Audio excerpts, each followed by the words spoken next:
ನಮಸ್ಕಾರ ಅಮೋಘ ವಾರ್ತೆಗಳಿಗೆ ಸ್ವಾಗತ. ನಾನು ಸ್ವರ್ಣದಾಸ್. ಈಗ ಮುಖ್ಯಾಂಶಗಳು.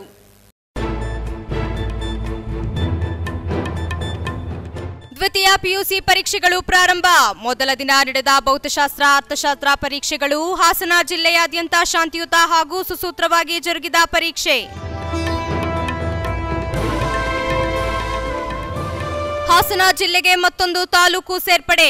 ಹಾಸನ ತಾಲೂಕು ಹೊಳೆನರಸೀಪುರ ವಿಧಾನಸಭಾ ಕ್ಷೇತ್ರದ ವ್ಯಾಪ್ತಿಯಲ್ಲಿದ್ದ ಶಾಂತಿಗ್ರಾಮ ಇನ್ನು ಪ್ರತ್ಯೇಕ ತಾಲೂಕು. ರಾಜ್ಯ ಸರ್ಕಾರ ಘೋಷಣೆ.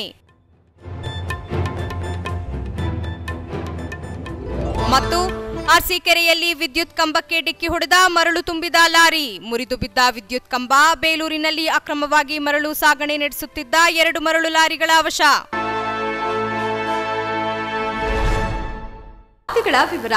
ವಿದ್ಯಾರ್ಥಿ ಜೀವನದ ಪ್ರಮುಖ ಘಟ್ಟವಾದ ದ್ವಿತೀಯ ಪಿಯುಸಿ ಪರೀಕ್ಷೆ ಇಂದಿನಿಂದ ಆರಂಭಗೊಂಡಿದ್ದು, ಹಾಸನ ಜಿಲ್ಲೆಯಲ್ಲಿ ಯಾವುದೇ ಗೊಂದಲವಿಲ್ಲದೆ ಪರೀಕ್ಷೆ ಸುಸೂತ್ರವಾಗಿ ನಡೆಯಿತು. ಪದವಿ ಪೂರ್ವ ಶಿಕ್ಷಣ ಇಲಾಖೆ ನಡೆಸುವ 2019ನೇ ಸಾಲಿನ ದ್ವಿತೀಯ ಪಿಯುಸಿ ಪರೀಕ್ಷೆಯ ಅರ್ಥಶಾಸ್ತ್ರ ಮತ್ತು ಭೌತಶಾಸ್ತ್ರ ವಿಷಯದ ಪರೀಕ್ಷೆಗಳನ್ನು ಬರೆಯಲು ವಿದ್ಯಾರ್ಥಿಗಳು ಹಾಜರಾದರು. ಪ್ರಶ್ನೆ ಪತ್ರಿಕೆ ಸೋರಿಕೆಯಾಗದಂತೆ ಕಟ್ಟುನಿಟ್ಟಿನ ಕ್ರಮ, ಪರೀಕ್ಷಾ ಕೇಂದ್ರಗಳಿಗೆ ಸಿಸಿಟಿವಿ ಅಳವಡಿಕೆ ಸೇರಿದಂತೆ ಹಲವು ಭದ್ರತೆಯ ಕ್ರಮಗಳನ್ನು ಕೈಗೊಂಡಿರುವ ಹಿನ್ನೆಲೆಯಲ್ಲಿ ಯಾವುದೇ ರೀತಿಯ ತೊಂದರೆಯಾಗದಂತೆ ಮೊದಲನೇ ದಿನದ ಪರೀಕ್ಷೆ ನಡೆಯಿತು. ಜಿಲ್ಲೆಯಲ್ಲಿ ಒಟ್ಟು 30 ಪರೀಕ್ಷಾ ಕೇಂದ್ರಗಳಿದ್ದು, ಹಾಸನದಲ್ಲಿ 11, ಆಲೂರು 1, ಅರಸೀಕೆರೆ 6, ಅರಕಲಗೂಡು 3, ಬೇಲೂರು 2, ಚನ್ನರಾಯಪಟ್ಟಣ 4, ಹೊಳೆನರಸೀಪುರ 2 ಮತ್ತು ಸಕಲೇಶಪುರದಲ್ಲಿ 1 ಪರೀಕ್ಷಾ ಕೇಂದ್ರಗಳನ್ನು ತೆರೆಯಲಾಗಿತ್ತು.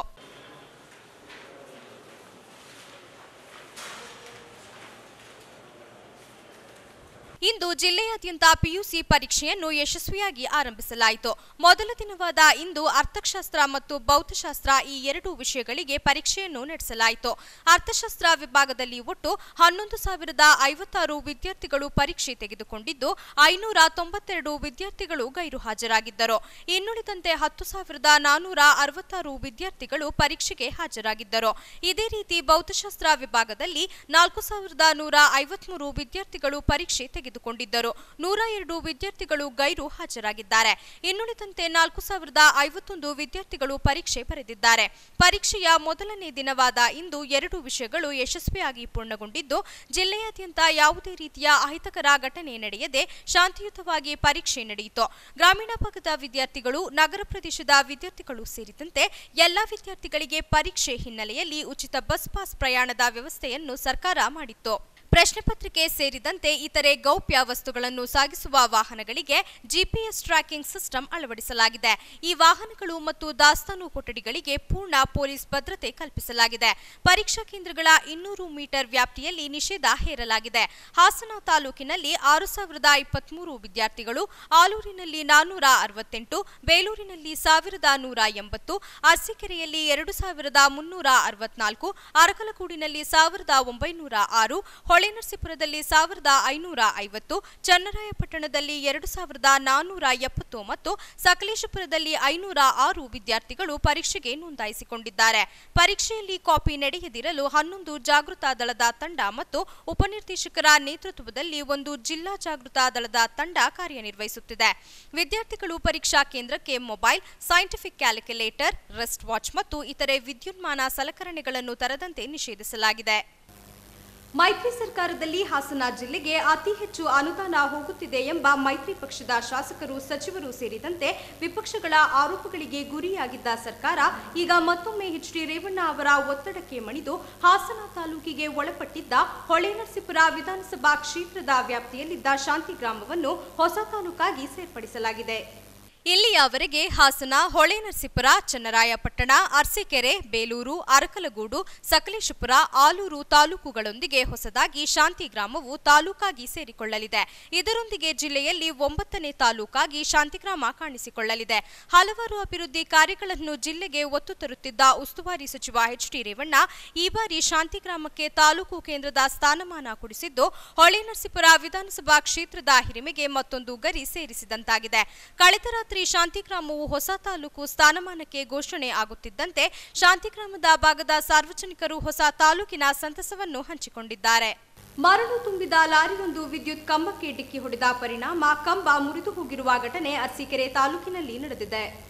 ಪಟ್ಟಣದ ಪ್ರಧಾನ ಅಂಚೆ ರಸ್ತೆಯಲ್ಲಿ ಇಂತಹದೊಂದು ಘಟನೆ ನಡೆದಿದ್ದು, ಮರಳು ಸಾಗಿಸುತ್ತಿದ್ದ ಟಿಪ್ಪರ್ ವಿದ್ಯುತ್ ಕಂಬಕ್ಕೆ ಡಿಕ್ಕಿ ಹೊಡೆದಿದೆ.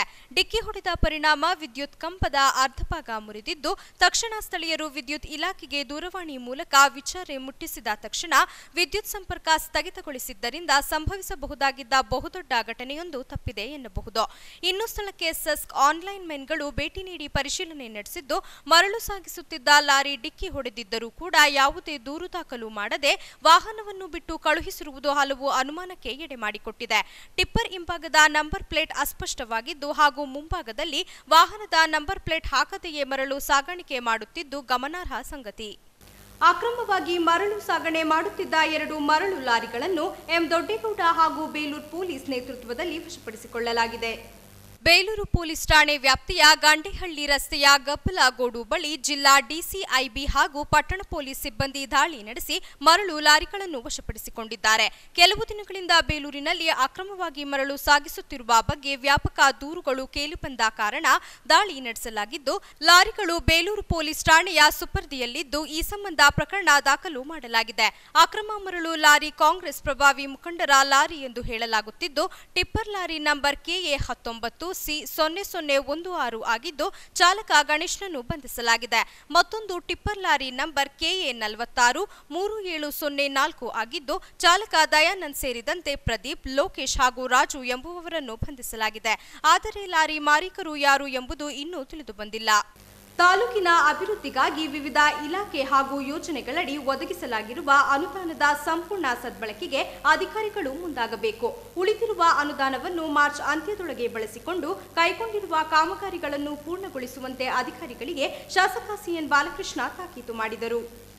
ಚನ್ನರಾಯಪಟ್ಟಣದಲ್ಲಿನ ಗೂರಮಾರನಹಳ್ಳಿ ಮುರಾರ್ಜಿ ವಸತಿ ಶಾಲೆಯಲ್ಲಿ ಏರ್ಪಡಿಸಲಾಗಿದ್ದ ತಾಲೂಕು ಪಂಚಾಯಿತಿ ತ್ರೈಮಾಸಿಕ ಸಭೆಯಲ್ಲಿ ಅಧಿಕಾರಿಗಳನ್ನುದ್ದೇಶಿಸಿ ಮಾತನಾಡಿದ ಅವರು, ತಾಲೂಕಿನ ಅಭಿವೃದ್ಧಿಗೆ ಅಧಿಕಾರಿಗಳ ಪಾತ್ರ ಜನಪ್ರತಿನಿಧಿಯಷ್ಟೇ ಮುಖ್ಯವಾಗಿದ್ದು, ಸರ್ಕಾರದಿಂದ ಬಿಡುಗಡೆಯಾಗುವ ಅನುದಾನವನ್ನು ಸಂಪೂರ್ಣವಾಗಿ ಬಳಸಿಕೊಳ್ಳುವುದರ ಜೊತೆಗೆ ರೈತರ, ಸಾರ್ವಜನಿಕರ, ಬಡವರ ಸಲುವಾಗಿ ಸರ್ಕಾರದ ಯೋಜನೆಗಳನ್ನು ಪ್ರಾಮಾಣಿಕವಾಗಿ ಅನುಷ್ಠಾನಕ್ಕೆ ತರುವಲ್ಲಿ ಮುಂದಾಗಬೇಕು.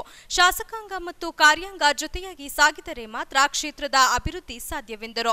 ಇನ್ನು ಸಭೆಯ ಆರಂಭದಲ್ಲಿ ಶಿಕ್ಷಣ ಇಲಾಖೆಗೆ ಸಂಬಂಧಿಸಿದಂತೆ ಕ್ಷೇತ್ರ ಶಿಕ್ಷಣಾಧಿಕಾರಿಗಳಿಗೆ ಎಲ್ಲ ಸರ್ಕಾರಿ ಶಾಲೆಗಳಲ್ಲಿ ಹಿರಿಯ ವಿದ್ಯಾರ್ಥಿಗಳ ಸಂಘ ರಚನೆ ಮಾಡಿ ಈ ಮೂಲಕ ಶಾಲೆಗಳ ಅಭಿವೃದ್ಧಿ ಮತ್ತು ಮಕ್ಕಳ ಸಂಖ್ಯೆ ಕಡಿಮೆ ಇರುವ ಶಾಲೆಗಳನ್ನು ಗುರುತಿಸಿ ಮಕ್ಕಳ ಸಂಖ್ಯೆ ಹೆಚ್ಚಿಸುವುದು ಸೇರಿದಂತೆ ಸದ್ಯ ನಡೆಯಲಿರುವ SSLC ಪರೀಕ್ಷೆಯಲ್ಲಿ ತಾಲೂಕನ್ನು ಉತ್ತಮ ಸಾಧನೆಯತ್ತ ಕೊಂಡೊಯ್ಯುವಂತೆ ತಿಳಿಸಿದರು. ಸಭೆಯಲ್ಲಿ ಹಾಜರಿದ್ದ ತಾಲೂಕು ಪಂಚಾಯಿತಿ ಅಧ್ಯಕ್ಷೆ ರಂಜಿತಾ ನಿಂಗೇಗೌಡ, ತಾಲೂಕಿನಲ್ಲಿರುವ ಅಧಿಕಾರಿಗಳು ಶಿಷ್ಟಾಚಾರ ಪಾಲನೆ ಮಾಡುತ್ತಿಲ್ಲ, ಮುಖ್ಯಮಂತ್ರಿಗಳ ಸಮಾರಂಭಕ್ಕೆ ತಮಗೆ ಆಹ್ವಾನವನ್ನೇ ನೀಡಿರಲಿಲ್ಲ ಎಂದರು. ಈ ಸಂದರ್ಭ ಶಾಸಕರು ಮುಖ್ಯಮಂತ್ರಿಗಳ ಕಾರ್ಯಕ್ರಮ ದಿಢೀರನೆ ಆಯೋಜನೆಗೊಂಡಿದ್ದು, ಮುಂದೆ ಈ ರೀತಿ ಆಗದಂತೆ ಅಧಿಕಾರಿಗಳಿಗೆ ಸೂಚನೆ ನೀಡಿದರು. ಈಗಲಿಂದನೇ ಪಕ್ಕದಲ್ಲಿ ಯಾವ್ಯಾವ ಹಳ್ಳಿಗಳು ಬರುತ್ತೆ ಅಲ್ಲಿ ಏನು ಬರುತ್ತೆ ಇಲ್ಲಿಂದ ಟೀಚರ್ಸ್ ಸ್ವಲ್ಪ ಮನೆ ಭೇಟಿ ಮಾಡಿ ಈ ಥರ ಮಾಡಬೇಕು ಅಲ್ಲ ಸರಿ ಅಲ್ವಾ? ಅದನ್ನ ರಜಾ ಅವಧಿನಲ್ಲಿ ಗಮನ ಹರಿಸ್ಬೇಕು. ಈ ಸಲ ಇನ್ನೂ 15-20 ದಿವಸ ಎಕ್ಸಾಮ್ ಆಗೋದಕ್ಕೆ ಸ್ವಲ್ಪ ಎಲ್ಲ ಹೈಸ್ಕೂಲ್ ಟೀಚರ್ಸು ಮತ್ತು HMಗಳಿಗೆ ಡೈರೆಕ್ಷನ್ ಕೊಡಿ. ಆಗಿದೆ ಸರ್, ಎಲ್ಲ ಲಾಸ್ಟ್ ಟೈಮು 91.27 ಇತ್ತು, ಇನ್ನು 3% ಎಕ್ಸ್ಟ್ರಾ ಹೆಚ್ಚಿಗೆ ತಗೊಳ್ಳೋದಕ್ಕೆಲ್ಲ ಮಾಡಿದ್ವಿ ಸರ್. ಬೇಕಾದ ಎಲ್ಲ ರೀತಿ ಕೆಲಸ ಕಾರ್ಯಗಳು ಆಯ್ತು. 2,55,900,000 ಆನ್ಲೈನಲ್ಲಿ ಮಕ್ಕಳು ಹೋಗಿದ್ದೇನೆ. ಇನ್ನು 2,000 ಚಿಲ್ಡ್ರನ್ ಇದಾಗಬೇಕು. ಆಮೇಲೆ 2,000 ಹುಡುಗರು ಅದ ಸೀಟ್ ಆಗಿಲ್ಲ, ಅದಕ್ಕೆ ಬಿಟ್ಟಿದ್ದಾರೆ BO ಮೇಡಮ್. ಅವರು ಕೂಡ ಲ್ಯಾಪ್ಸಸ್ ಆಗಬಾರ್ದು, ಅದರಿಂದ ಸ್ವಲ್ಪ ಎಲ್ಲ ಇಲಾಖೆಗಳಿಗೂ ಕೂಡ ನಾನು ಡೈರೆಕ್ಷನ್ ಕೊಡ್ತಾ ಇದ್ದೀನಿ. ಯಾಕೆಂದರೆ ನಾವು ಕೂಡ ಪ್ರತ್ಯಕ್ಷವಾಗಿ ಪರೋಕ್ಷವಾಗಿ ಮೊದಲಿಂದನೂ ಕೂಡ ಎಲ್ಲ ರೀತಿ ಕೋಆಪರೇಷನ್ ಮಾಡ್ಕೊಂಡು ಬಂದಿದ್ದೀವಿ. ಅದರಿಂದ ಎಲ್ಲೂ ಕೂಡ ಲ್ಯಾಪ್ಸಸ್ ಆಗಬಾರ್ದು. ಅಧಿಕಾರಿಗಳಿಗೂ ಕೂಡ ಏನಾಗುತ್ತೆ, ಜನರು ಇಲಾಖೆಗಳಿಗೆ ಬಂದಾಗ, ಬಡವರು ಬಂದಾಗ, ರೈತರು ಬಂದಾಗ ಅವ್ರಿಗೆ ಒಳ್ಳೆ ರೀತಿ ಸ್ಪಂದಿಸ್ಕೊಂಡು ನೀವೆಲ್ಲ ರೀತಿ ಸಹಕಾರ ಮಾಡಬೇಕು. ಸಮಾರಂಭದಲ್ಲಿ ತಾಲೂಕು ಪಂಚಾಯಿತಿ ಅಧ್ಯಕ್ಷೆ ರಂಜಿತಾ ನಿಂಗೇಗೌಡ, APMC ಅಧ್ಯಕ್ಷ BH ಶಿವಣ್ಣ, ತಹಸೀಲ್ದಾರ್ ಮಾರುತಿ, ತಾಲೂಕು ಪಂಚಾಯಿತಿ ಕಾರ್ಯನಿರ್ವಹಣಾ ಅಧಿಕಾರಿ ಚಂದ್ರಶೇಖರ್, ಜಿಲ್ಲಾ ಪಂಚಾಯಿತಿ ಸದಸ್ಯರಾದ ಶ್ರೇಯಸ್, ಶ್ವೇತಾ, ಮಂಜುಳಾ ಸೇರಿ KDP ನಾಮನಿರ್ದೇಶಕ ಸದಸ್ಯರುಗಳು ಹಾಜರಿದ್ದರು. ಸುಟ್ಟ ಸ್ಥಿತಿಯಲ್ಲಿ ಮಹಿಳೆಯ ಮೃತದೇಹ ಪತ್ತೆಯಾಗಿರುವ ಘಟನೆ ಹಾಸನ ಜಿಲ್ಲೆಯ ಅರಸೀಕೆರೆ ತಾಲೂಕಿನಲ್ಲಿ ನಡೆದಿದೆ. ಅರಸೀಕೆರೆ ತಾಲೂಕಿನ ಮೈಸೂರು ರಸ್ತೆಯಲ್ಲಿರುವ ತಿರುಪತಿಹಳ್ಳಿ ಗ್ರಾಮದಲ್ಲಿ ಇಂತಹದೊಂದು ಘಟನೆ ಸಂಭವಿಸಿದೆ. ಇದೇ ಗ್ರಾಮದ ಪುಟ್ಟಪ್ಪ ಅವರ ಮಗಳು 40 ವರ್ಷದ ಪ್ರೇಮ ಎಂಬ ಶಂಕೆ ವ್ಯಕ್ತವಾಗಿದೆ. ನಿನ್ನೆ ಸಂಜೆ ಸುಮಾರಿಗೆ ಈ ಪ್ರಕರಣ ಬೆಳಕಿಗೆ ಬಂದಿದ್ದು, ಸುಟ್ಟು ಕರಕಲಾಗಿರುವ ಮೃತದೇಹದ ಜಾಗದಲ್ಲಿ ತೆಂಗಿನ ಸೋಗೆಗಳು ಗುಡ್ಡೆಗೆ ಬೆಂಕಿ ತಗಲಿ ಇಂತಹದೊಂದು ಘಟನೆ ಸಂಭವಿಸಿರಬಹುದೆಂದು ಅನುಮಾನಿಸಲಾಗಿದೆ. ಸ್ಥಳಕ್ಕೆ ಅರಸೀಕೆರೆ ಪೊಲೀಸರು ಭೇಟಿ ನೀಡಿ ಪರಿಶೀಲನೆ ನಡೆಸಿ ಮೃತದೇಹವನ್ನು ಮರಣೋತ್ತರ ಪರೀಕ್ಷೆಗಾಗಿ ಅರಸೀಕೆರೆ ಜಯಚಾಮರಾಜೇಂದ್ರ ಆಸ್ಪತ್ರೆಯ ಶವಾಗಾರಕ್ಕೆ ರವಾನಿಸಲಾಗಿದ್ದು, ಅರಸೀಕೆರೆ ಗ್ರಾಮಾಂತರ ಪೊಲೀಸ್ ಠಾಣೆಯಲ್ಲಿ ಪ್ರಕರಣವನ್ನು ಕೂಡ ದಾಖಲು ಮಾಡಿಕೊಂಡು ತನಿಖೆ ನಡೆಸುತ್ತಿದ್ದಾರೆ. ಲಿಂಗರಾಜು ರಾಜೀನಾಮೆಯಿಂದ ತೆರವಾಗಿದ್ದ ತಾಲೂಕು ಪಂಚಾಯಿತಿ ಉಪಾಧ್ಯಕ್ಷ ಸ್ಥಾನಕ್ಕೆ ಶುಕ್ರವಾರ ನಡೆದ ಚುನಾವಣೆಯಲ್ಲಿ ನಿರೀಕ್ಷೆಯಂತೆ ಜೆಡಿಎಸ್ ಪಕ್ಷದ ಪ್ರೇಮಾ ಧರ್ಮೇಶ್ ಅವಿರೋಧವಾಗಿ ಆಯ್ಕೆಯಾದರು. ತಾಲೂಕು ಪಂಚಾಯಿತಿಯು 27 ಸದಸ್ಯರ ಸಂಖ್ಯಾಬಲ ಹೊಂದಿದ್ದು, ಜೆಡಿಎಸ್ನಿಂದ 17 ಮಂದಿ, ಕಾಂಗ್ರೆಸ್ನಿಂದ 8 ಮಂದಿ, ಬಿಜೆಪಿಯ ಒಬ್ಬ ಮತ್ತು ಪಕ್ಷೇತರ ಸದಸ್ಯರಾಗಿ ಒಬ್ಬರು ಆಯ್ಕೆಯಾಗಿದ್ದು, ಪಕ್ಷೇತರ ಸದಸ್ಯ ರಾಜಣ್ಣ ಜೆಡಿಎಸ್ ಪಾಳ್ಯದಲ್ಲಿ ಗುರುತಿಸಿಕೊಂಡಿರುವುದರಿಂದ ಜೆಡಿಎಸ್ ಸದಸ್ಯರ ಬಲ 18ರ ಸ್ಥಾನಕ್ಕೆ ಏರಿದೆ. ಈ ನಡುವೆ ಪಕ್ಷದ ಆಂತರಿಕ ಒಪ್ಪಂದದಂತೆ ಶಾಸಕ ಶಿವಲಿಂಗೇಗೌಡರ ಸಲಹೆ ಮೇರೆಗೆ ಲಿಂಗರಾಜುರವರು ಉಪಾಧ್ಯಕ್ಷರ ಸ್ಥಾನಕ್ಕೆ ರಾಜೀನಾಮೆ ನೀಡಿದ್ದರು. ಈ ಹಿನ್ನೆಲೆಯಲ್ಲಿ ತಾಲೂಕು ಪಂಚಾಯಿತಿ ಸಭಾಂಗಣದಲ್ಲಿ ನಡೆದ ಚುನಾವಣೆ ಪ್ರಕ್ರಿಯೆಯಲ್ಲಿ ಹಾರನಹಳ್ಳಿ ಕ್ಷೇತ್ರದ ಪ್ರೇಮಾ ಧರ್ಮೇಶ್ ಉಪಾಧ್ಯಕ್ಷ ಸ್ಥಾನದ ಆಕಾಂಕ್ಷಿಯಾಗಿ ಒಬ್ಬರೇ ನಾಮಪತ್ರ ಸಲ್ಲಿಸಿದ್ದರಿಂದ ಚುನಾವಣಾಧಿಕಾರಿಗಳು ಆದ ಜಿಲ್ಲಾ ಉಪವಿಭಾಗಾಧಿಕಾರಿ ಎಚ್ಎಲ್ ನಾಗರಾಜ್ ಪ್ರೇಮಾ ಧರ್ಮೇಶ್ ರವರ ಅವಿರೋಧ ಆಯ್ಕೆಯನ್ನ ಘೋಷಿಸಿದರು. ನೂತನ ಉಪಾಧ್ಯಕ್ಷರಿಗೆ ತಾಲೂಕು ಪಂಚಾಯಿತಿ ಅಧ್ಯಕ್ಷ ರೂಪಾ ಗುರುಮೂರ್ತಿ, ನಿರ್ಗಮಿತ ಉಪಾಧ್ಯಕ್ಷ ಲಿಂಗರಾಜು ಸೇರಿದಂತೆ ತಾಲೂಕು ಪಂಚಾಯಿತಿ ಕಾರ್ಯನಿರ್ವಹಣಾ ಅಧಿಕಾರಿ ಕೃಷ್ಣಮೂರ್ತಿ, ತಾಲೂಕು ಪಂಚಾಯಿತಿ ಸದಸ್ಯರು ಹಾಗೂ ಜೆಡಿಎಸ್ ಮುಖಂಡರು ಮತ್ತು ತಾಲೂಕು ಪಂಚಾಯಿತಿ ಸಿಬ್ಬಂದಿ ವರ್ಗ ಪುಷ್ಪಹಾರ ಹಾಕುವ ಮೂಲಕ ಅಭಿನಂದಿಸಿ ಶುಭ ಹಾರೈಸಿದರು.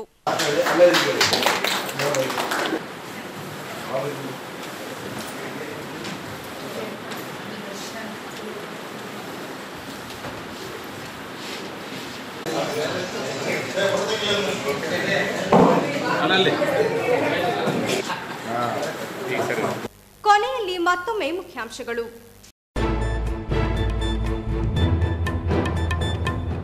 ದ್ವಿತೀಯ ಪಿಯುಸಿ ಪರೀಕ್ಷೆಗಳು ಪ್ರಾರಂಭ. ಮೊದಲ ದಿನ ನಡೆದ ಭೌತಶಾಸ್ತ್ರ, ಅರ್ಥಶಾಸ್ತ್ರ ಪರೀಕ್ಷೆಗಳು. ಹಾಸನ ಜಿಲ್ಲೆಯಾದ್ಯಂತ ಶಾಂತಿಯುತ ಹಾಗೂ ಸುಸೂತ್ರವಾಗಿ ಜರುಗಿದ ಪರೀಕ್ಷೆ.